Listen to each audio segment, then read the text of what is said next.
नमस्कार मित्रांनो, मी कोकण तनानो आपल्या यूट्यूब चॅनलमध्ये तुमचं पुन्हा एकदा स्वागत करतो। तर मित्रांनो, आपण ठाण्यामध्ये आहोत आणि ठाण्यामध्ये आपण गणपती फिरत आहोत। तर इथे ठाणे वेस्टमध्ये आपण गणपती पाहायला आलो। तर छत्रपती शिवाजी महाराजांचा एक स्मारक आहे, पुतळा उभा केलेला आहे। त्याला प्रथम आपण वंदन करून मग आपण गणपतीसाठी दर्शन घ्यायला जाऊया। चला तर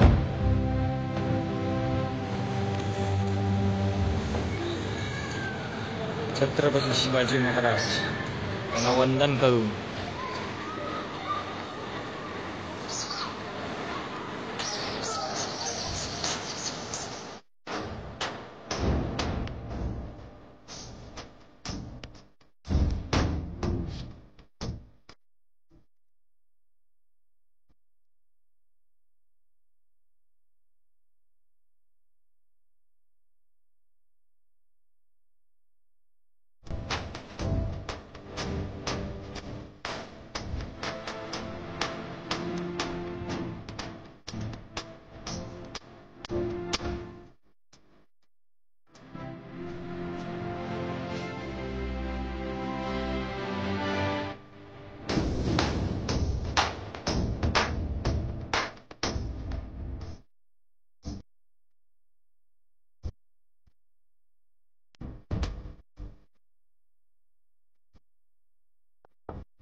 मित्रांनो, फायनली गणपती बाप्पाचं दर्शन घेतलेलं आहे।